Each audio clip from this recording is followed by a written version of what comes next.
Life was ticking along just fine for me. At 28, designing apps was not just a job, but my passion. I've always been the type to stand on my own 2 feet, never really needing anyone to hold my hand through life's ups and downs.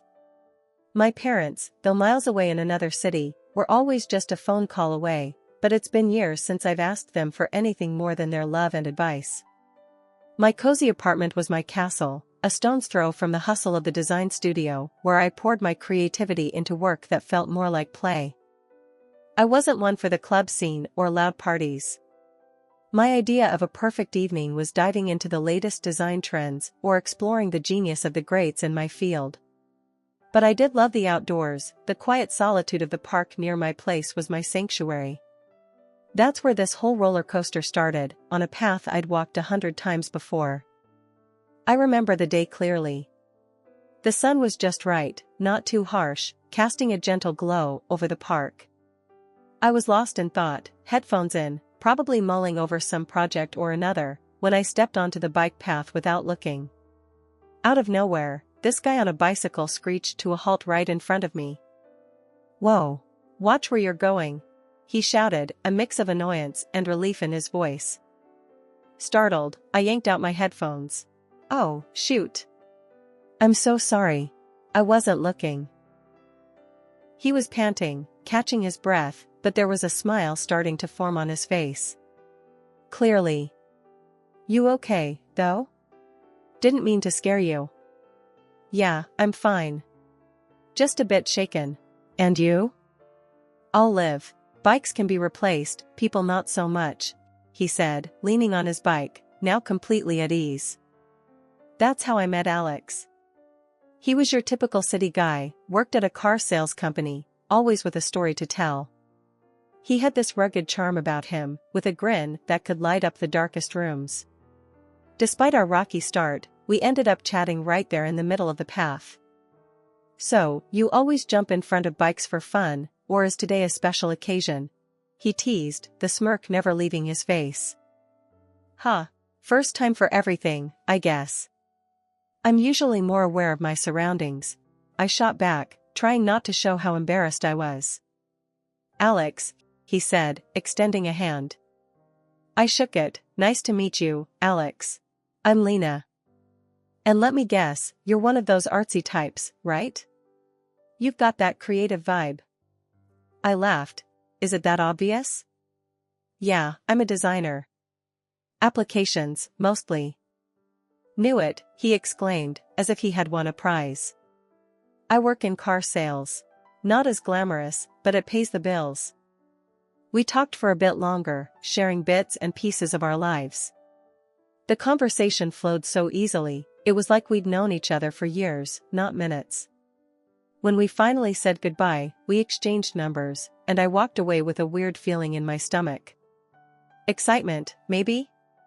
I wasn't sure. After that day in the park, Alex and I started seeing each other more and more. It wasn't long before what started as casual coffees after work turned into late-night dinners, and then whole weekends spent together. It was all so quick, yet it felt like the most natural progression in the world.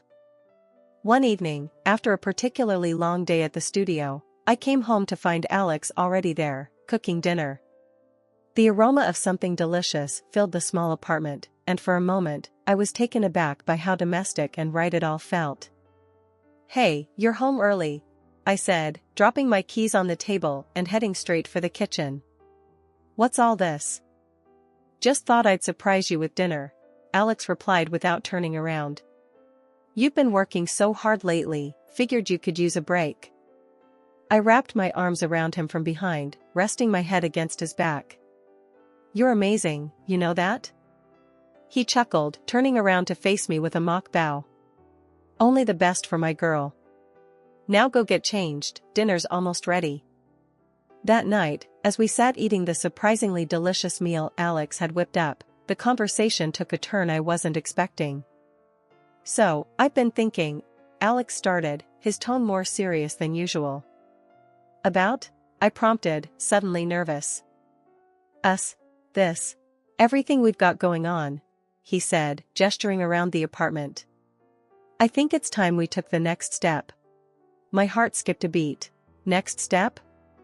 Yeah, move in together. For real this time. No more back and forth between apartments. I was silent for a moment, mulling it over. It was a big step, but then again, wasn't this what I wanted? Are you sure? I finally asked. It's a big commitment. Alex took my hand across the table, his gaze steady. I've never been more sure of anything in my life. I love you, and I want to make this work, for real. The sincerity in his voice melted any doubts I might have had. Okay, I said, smiling. Let's do it. And just like that, we began a new chapter together. Finding a new place was surprisingly easy, and before we knew it, we were signing the lease to a bigger, brighter apartment in a neighborhood that was new to both of us. It was exciting, decorating our shared space, making it ours. But with the new apartment came new realities, and the honeymoon phase couldn't last forever. One evening, a few months after we'd moved in together, the first real test of our relationship came to a head. Can we talk, Lena? Alex said, his tone serious as he sat down next to me on the couch. I muted the TV, turning to face him. What's up? It's about us, our future. I've been thinking a lot about what I want our life to look like, he started, hesitating a bit before continuing. I think it's time we talked about you maybe stepping back from work, focusing on us, our home. I felt a surge of frustration. Step back from work? Alex, you know how much my career means to me. I do, I really do. But can't you see? We could have so much more if we focused on building a life together, the traditional way. The traditional way. The words hung in the air between us, a stark reminder of our differing views on what our future should look like. Alex, I love you, but I can't just give up on my dreams, my career. That's not the life I want, I said, trying to keep my voice steady. He sighed, running a hand through his hair. I just thought, you'd want the same things I do. It was the first of many conversations, each one a little harder than the last. We were in love, yes, but love wasn't always enough to bridge the gap between two very different visions for the future. One evening, as I was finishing up a project on my laptop, Alex came home, looking like he had something on his mind. He dropped his keys on the table with a clatter that seemed louder in the quiet of our place. So, babe, we need to talk, he began, his tone more serious than I'd heard in a while. I closed my laptop, sensing this wasn't going to be a simple conversation. What's up? It's about us, about how we're living. I've been thinking, maybe it's time we start thinking about the future, about kids, Alex said, avoiding my eyes. Kids? Alex, my job is super important to me right now. We've talked about this. Why bring it up again out of nowhere? I replied, trying to keep the frustration out of my voice. Because things change, people change. Isn't it normal to want a family? To want my wife to be more present at home? His words felt like a slap. So, what, you want me to just drop everything? My career? Just so I can fit into your idea of a normal family? I shot back, the hurt clear in my voice. It's not like that. It's just, that's how families work. The wife takes care of the home, and the husband provides. It's normal, Alex said, his voice rising slightly. Normal for who, Alex? Because it sure doesn't sound like the life I want. We're supposed to be a team, remember? But it wasn't just Alex. His mom, Mrs. Peterson, living just too conveniently close, turned our home into her personal project. Her visits became more frequent, each one leaving me feeling smaller and more incompetent in my own home. One afternoon, she came over unannounced, as had become her habit. I was in the middle of work, and the sight of her made my stomach twist. Hello, dear. I just thought I'd drop by. To see how you're managing, she said, her voice dripping with a condescension I hadn't grown used to. Managing just fine, thanks. I'm actually quite busy with work right now, I replied, trying to keep my tone polite. Oh, I see. Still glued to that screen, I see. And what about Alex? Shouldn't you be taking care of him, making sure he has a nice home to come back to? She began her inspection, finger testing surfaces for dust, skiing under her breath. Alex is a grown man, he can take care of himself. And this home is just fine, I retorted, my patience wearing thin. It's just, when I was your age, I made sure my husband and home were my top priorities. Maybe if you spent less time on that computer and more time in the kitchen, things would be different, she suggested, not so subtly. I clenched my jaw, biting back the harsh words itching to spill out. Thanks for the advice, but I think we're managing just fine. She huffed, clearly unimpressed with my response, and continued her critique tour of my home. After what felt like an eternity, she left, leaving a heavy silence in her wake. Alex's and his mother's pressure didn't let up. It was as if they'd teamed up, launching a well-coordinated assault on my independence and career. I remember the day I made the decision to pretend to quit my job. It felt like surrendering, but with a plan in mind. Sitting across from Alex at our small dining table, I braced myself for the conversation. The air was thick with tension, a silent witness to the countless arguments that had preceded this moment. Alex, we need to talk about this whole job thing, I started, trying to keep my voice steady. He looked up, his expression a mix of surprise and curiosity. Oh? What about it? I've been thinking a lot about what you and your mom have been saying, about family and priorities, I said, each word measured, careful not to betray my true feelings. And, he prompted, leaning in slightly. And, I've decided to quit my job. To focus on us, on our home, I lied, the words tasting like ash in my mouth. For a moment, Alex just stared at me, then his face broke into a relieved smile. Really? Babe, that's great. I knew you'd come around. This is going to be so good for us. Yeah, great, I echoed, a hollow feeling settling in my chest. The plan was simple. I had talked to my boss earlier that week, explaining the situation. He was understanding and offered me the chance to work remotely, a lifeline I clung to like a buoy in stormy seas. So, every morning, after Alex left for work, I'd open my laptop and dive into my designs, the creative work a balm to my troubled mind. The savings account I opened was a silent testament to my rebellion, a secret fund that grew with every project I completed. It felt like leading a double life, one where I played the dutiful wife in Alex's presence and a successful designer in his absence. One day, while I was deep in work, a knock on the door jolted me back to reality. It was Alex, home early. Panicking, I slammed my laptop shut and shoved it under the couch, just as he walked in. Hey, what's up? Why are you home so early? I asked, trying to sound casual. Meeting got cancelled. What's up with you? You look guilty as sin, he joked, but his eyes narrowed slightly, noticing my flustered state. Just surprised to see you, is all. Wasn't expecting you back so soon, I replied, forcing a laugh. He shrugged it off, thankfully, and the moment passed, but it was a close call, too close. That night, as we lay in bed, Alex turned to me, a serious look on his face. You know, I've been thinking. Since you're home all day now, maybe we could start thinking about, kids. The topic again. It felt like no matter how much I did, how much I pretended, it would never be enough. Kids? Alex, we've talked about this. I'm not sure now is the right. But it's perfect timing. You're at home, we're stable. What's holding us back? He interrupted, his tone a mix of frustration and eagerness. Everything, I wanted to shout. My job, my independence, our entire relationship hanging by a thread.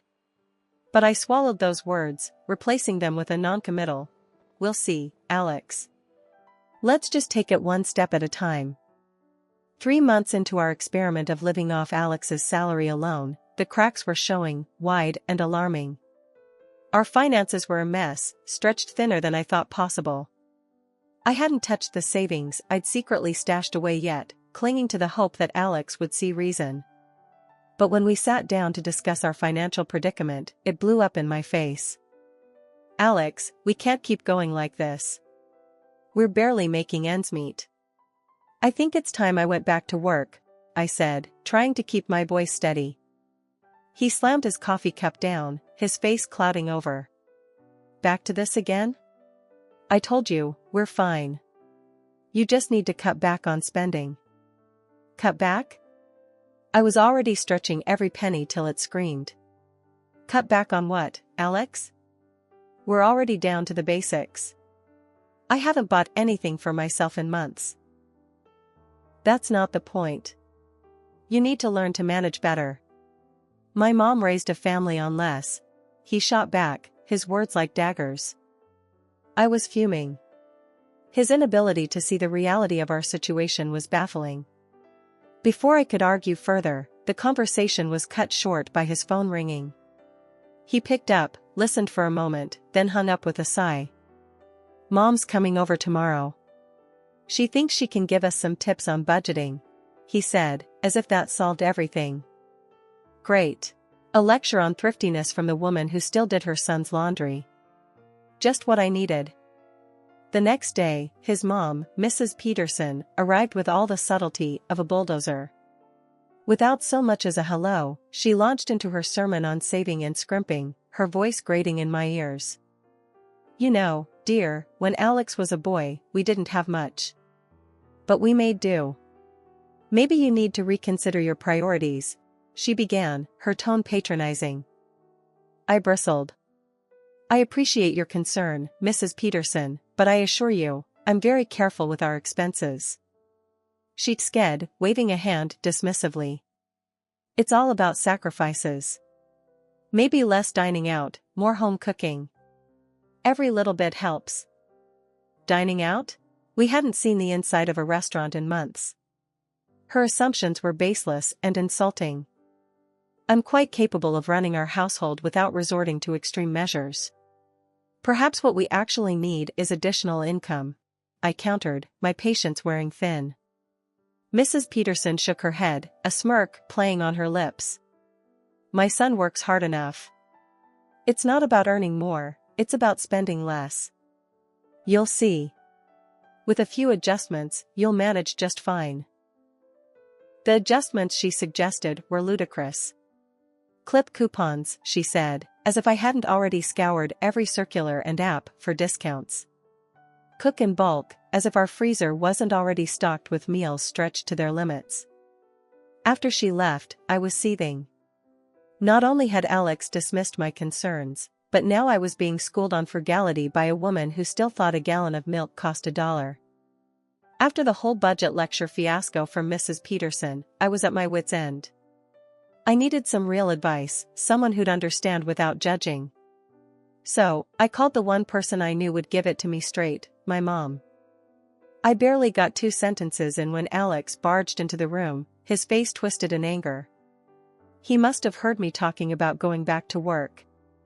Who are you complaining to now? He snapped, yanking the phone from my hand so hard I nearly lost my balance. I was shocked. Give me back my phone, Alex. I'm talking to my mom. A wife airing dirty laundry? What next? You gonna tell her I'm a lousy husband? His words were sharp, cutting deep. We're discussing our options, not you. And since when is talking to my mom a crime? I shot back, my own anger rising. The argument spiraled out of control, words flying like bullets. Before I knew it, Alex stormed out, slamming the door behind him so hard the walls shook.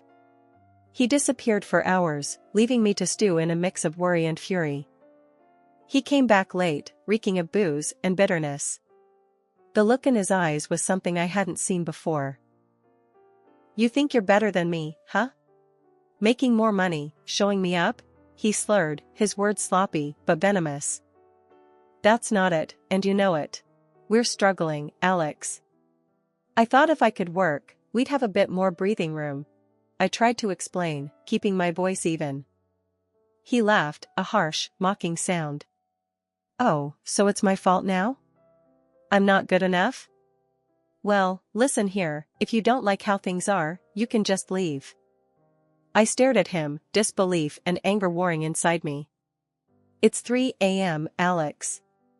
You're drunk, and you're not making any sense. I said leave, he shouted, stumbling towards me. I had no choice. I grabbed the essentials, my phone, wallet. When I reached for my purse, he snatched it away. Where do you think you're going with that? That's my money in there. His words were like a slap. I'd contributed to that money, saved from my secret work. But arguing felt pointless. I called a taxi and left, the cold night air sobering.